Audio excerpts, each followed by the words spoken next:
ٹھیک ہے. کے مقاصد اعتدال پسندوں کا دور، انتہا پسندوں کا دور اور تقسیم بنگال. میں تھوڑا سا فاسٹ جا رہا ہوں بیٹا، سمجھ میں نہیں آئے گا تو واپس سے دوبارہ پوچھ لینا، میں بتاتا ہوں آپ کو. جی سر. اوکے. تو سب سے پہلے ہم نے پچھلے سبق میں بھی بہت ساری معلومات حاصل کیے تھے تحریک آزادی کے دور کے آغاز کے تعلق سے، کہ کیسے سن 1857 کی جنگ آزادی ہوئی اور اس کے بعد کیسے سماجی اور مذہبی بیداری پیدا کرنے کے لیے الگ الگ مسلحین لوگوں نے ہندوستان میں جو عوام تھی ان کو سدھارنے کا کام کیا، کیونکہ بہت جاہلیت کا زمانہ تھا اس وقت بھی. عورتوں کے ساتھ میں ظلم و زیادتی کی جاتی تھی، مسلم معاشرے میں بھی بہت بگاڑ تھا. تو سر سید احمد خان نے علی گڑھ مسلم یونیورسٹی کا قیام کیا. اس طریقے سے اور بھی بہت سارے سماج تھے، پرارتھنا سماج، برہمو سماج، ستیہ شودھک سماج، رام کرشن مشن. تو ان سماجی مسلمانوں نے مل کر بھارت کو ایک طریقے سے جگانے کا کام کیا، کہ ہمارے ملک میں باہر کے ملکوں کے سے لوگ آئے اور یہاں پر حکومت کر رہے ہیں اور ہم پر ظلم اور زبردستی کر رہے ہیں. بھارتیوں کی سماجی زندگی پر انگریزی تعلیم کے ملے جلے اثرات ہوئے، یعنی کہ کچھ ایسے بھی انگریز افسران تھے جو یہ چاہتے تھے کہ ہم بھارت میں حکومت تو کر رہے ہیں لیکن ہماری زبان کو سمجھنے والا کوئی نہیں ہے، تو ہماری زبان کو یہاں پر لانا پڑے گا، اس کی تعلیم دینا پڑے گی. تو اس میں ایک اہم کردار نبھانے والے جو افسر تھے جن کا نام تھا لارڈ میکالے، انہوں نے انگریزی تعلیم سن 1835 میں لاگو کیا، 2 فروری سن 1853 میں. اور اس کے ذریعے تعلیم یافتہ سماج کے ذریعے لائی گئی بیداری کی وجہ سے حب الوطنی کے بیج بوئے گئے، یعنی کہ اپنے وطن کے تئیں محبت کے بیج بوئے گئے. بھارت کے مختلف علاقوں کی تحریکوں کی وجہ سے مختلف علاقوں کی سیاسی تنظیموں کو یکجا کرنا ممکن ہوا. سیاسی طور پر بیدار مختلف گروہوں اور افراد کو ایک جگہ لا کر ملکی مفاد کی طرف توجہ مرکوز کی گئی اور ملکی عزائم کا اظہار کرنے کے لیے ملکی سطح پر ایک سیاسی تنظیم بنانے کے لیے مناسب ماحول تیار کیا گیا. مطلب یہ کہ بھارت بہت بڑا ملک ہے، تو الگ الگ صوبے تھے اس وقت، تو الگ الگ صوبے میں چھوٹے چھوٹے گروپ تھے انقلابیوں کے. تو ملکی سطح پر یعنی کہ پورے ملک میں ایک سطح پر ایک جگہ پر مل کر ان انقلابیوں کا ایک بڑا گروپ تیار کرنے کا عزم کیا گیا، اور وہ عزم اس سبق میں آپ کو پتہ چلے گا. چلیں آگے چلتے ہیں. پہلا ہمارا جو مدعا ہے انگریز حکومت میں انتظامی مرکوزیت. انگریز ایک منٹ بولیے.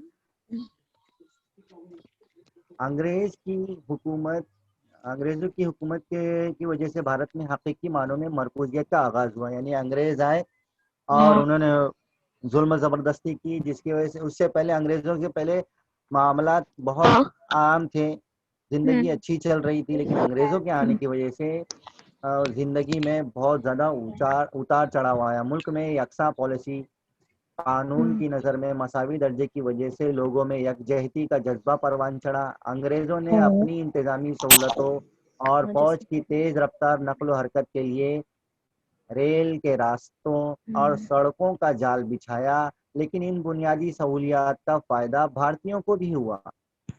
مختلف ریاستوں کے باشندوں میں باہمی روابط میں اضافہ ہوا اور قومی اتحاد کے جذبے کو فروغ حاصل ہوا. مطلب کیا؟